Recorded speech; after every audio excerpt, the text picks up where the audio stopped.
Samajwadi party, DMK जैसे दल इस भ्रूण हत्या के गुनहगार हैं।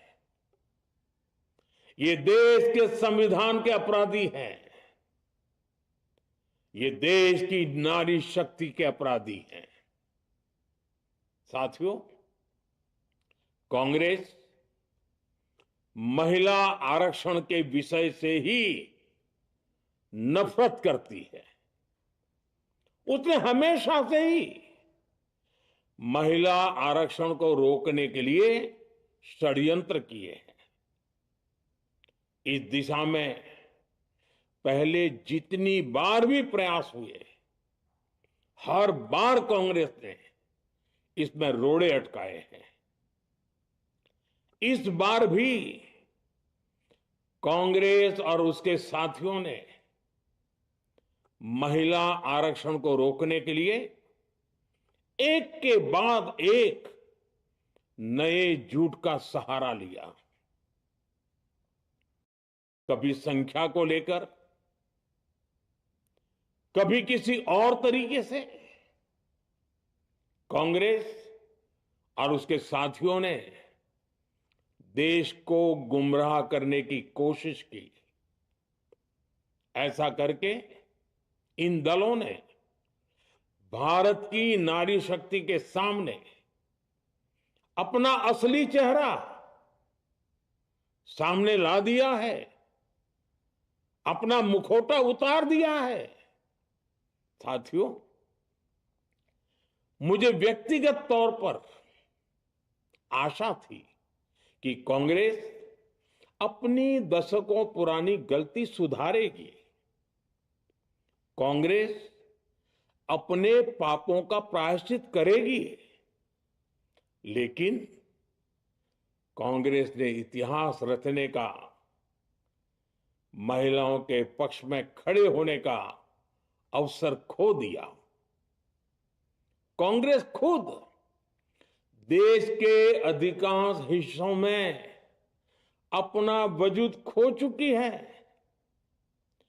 कांग्रेस परजीवी की तरह क्षेत्रीय दलों की पीठ पर सवार होकर खुद को जिंदा रखे हुए है। लेकिन कांग्रेस ये भी नहीं चाहती कि क्षेत्रीय दलों की ताकत बढ़े। इसलिए कांग्रेस ने इस संशोधन का विरोध करवाकर अनेक क्षेत्रीय दलों के भविष्य को अंधकार में धकेलने का राजनीतिक षड्यंत्र किया है। साथियों, Congress, Samajwadi party, DMK, TMC और दूसरी पार्टियां इतने वर्षों से हर बार वही बहाने, वही कुतर्क गढ़ते आए हैं, बनाते आए हैं। कोई न कोई टेक्निकल पेंच फंसाकर ये महिलाओं के अधिकारों पर डाका डालते रहे हैं। देश राजनीति का ये भद्दा पैटर्न बराबर समझ चुका है और उसके पीछे की वजह भी जान चुका है। भाइयों बहनों, नारी शक्ति वंदन अधिनियम के विरोध की एक बड़ी वजह है इन परिवारवादी पार्टियों का डर। इन्हें डर है अगर महिलाएं सशक्त हो गई तो इन परिवारवादी पार्टियों का नेतृत्व खतरे में पड़ जाएगा। ये कभी नहीं चाहेंगे कि उनके परिवार के बाहर की महिलाएं आगे बढ़े।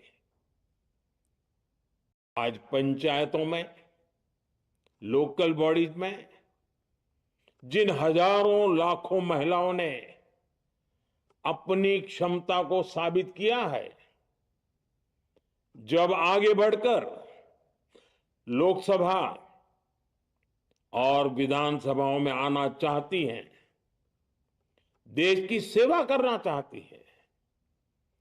परिवारवादियों के भीतर उनसे असुरक्षा की भावना बैठी हुई है।